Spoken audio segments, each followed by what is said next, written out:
నారాయణ నారాయణ నారాయణ నారాయణ నారాయణ నారాయణ. ఓం నమో నారాయణాయ. మనం అత్యద్భుతమైన దివ్య దేశాల గురించి చెప్పుకుంటున్నాం కదండి. ఈరోజు అద్భుతమైన దివ్యక్షేత్రం 108 వైష్ణవ దివ్యదేశికాలలో 66 తిరువిత్తువక్కోడ్. దీనిని అంజుమూర్తి కోవెల, తిరుమిట్టక్కోడు అని మరియు తిరుమిచ్చక్కోడు అని కూడా పిలుస్తారు. ఈ స్వామిని అభయత్ సాగయార్ అని కూడా పిలుస్తారు. అభయత్ అంటే ఆపదల నుండి, సాగయార్ అంటే రక్షించేవారు అని అర్థం. తిరు అంటే అందమైన, కోడు అంటే ప్రదేశం కనుక దీనిని తిరువిత్తువక్కోడుగా పిలుస్తారు. మూలమూర్తి ఉయ్యవంత పెరుమాళ్ అభయ పిరాతాన్. తాయారు విత్తువకొట్టువల్లి నాచియార్, పద్మపాణి నాచియార్. విమానం తత్వ కాంచన విమానం, ప్రణవాకృతి విమానం. పుష్కరిణి చక్రతీర్థం, చంద్రతీర్థం. వృక్షం పున్నాగ. తిరుమిట్టక్కోడు దివ్యదేశం ఉయ్యవంత పెరుమాళ్ పూజింపబడే ఈ క్షేత్రం షోరనూర్ నుండి 15 కిలోమీటర్ల దూరంలో పట్టాంబి దగ్గరగా ఉంటుంది. దక్షిణం వైపు నిల్చున్న భంగిమలో పెరుమాళ్ దర్శనమిస్తారు.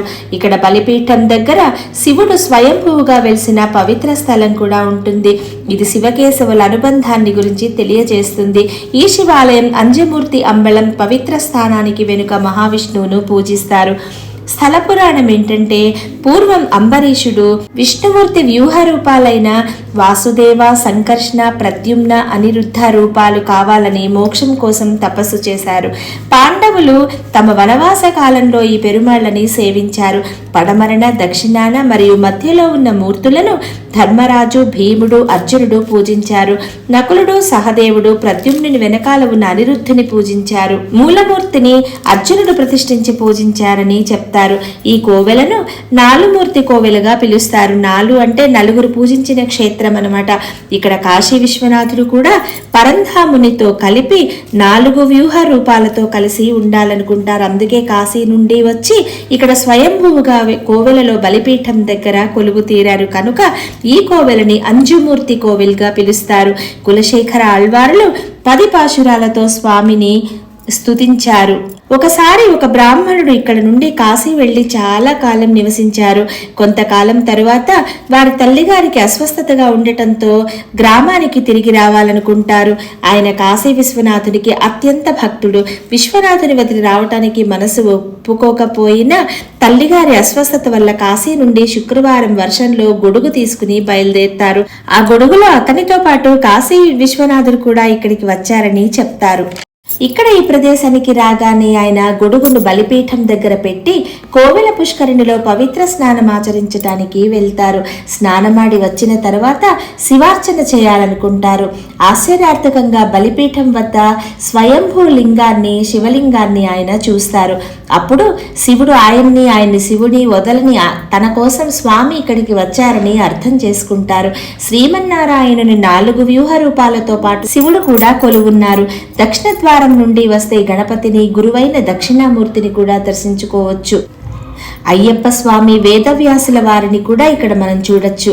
పాండవులు సేవించిన ఈ క్షేత్రం పాండవుల కన్నా ముందు నుంచి ఉందని ఆధారాలున్నాయి. ఈ కోవెలను అంజుమూర్తి అంబలం, తిరుమిట్టక్కోడ్ మరియు నాలుమూర్తి కోవెలగా పిలుస్తారు.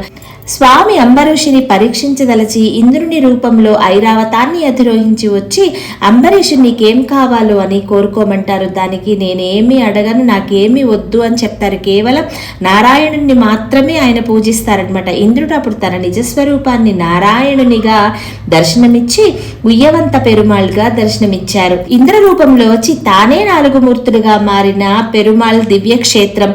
స్వామి మనల్ని పరిపక్వం చేసి మన కష్టాలను తీర్చి తనలో మనల్ని లీనం చేసుకుంటారనమాట. మనం ఎక్కడ తిరిగి ఎంత చేసినా తిరిగి భగవానుడి చరణాల వద్దే మనకు మోక్షం అని తెలిపే అత్యద్భుతమైన దివ్యక్షేత్రం ఈ తిరువిత్తువక్కోడు. ఉదయం 5:30 నుండి 12:30 వరకు, సాయంత్రం 5 నుండి 8 గంటల వరకు ఈ ఆలయం తెరిచి ఉంటుంది. కేరళ సాంప్రదాయ దుస్తులలో వెళ్ళాలి. ఈ గుడిలో చిన్న ఉపాలయాలు చాలా ఉన్నాయి కాబట్టి ఎక్కువ సమయం వెచ్చించి ప్రశాంతంగా చూడాలనే అత్యద్భుతమైన దివ్యదేశం. సో ఇదండి అద్భుతమైన స్థల మహత్యం, ఈ పుణ్యక్షేత్రం, ఈ దివ్య దేశం గురించిన పవిత్రమైన స్థల పురాణం. సో ఈ అద్భుతమైన దివ్యక్షేత్రాన్ని మీరు దర్శించండి, మీ అనుభవాలను మాతో కూడా పంచుకోండి. ఒకవేళ మాకు తెలియని ఏమైనా మంచి విషయాలుంటే దయచేసి తెలియచెప్పండి. ఓం నమో నారాయణ.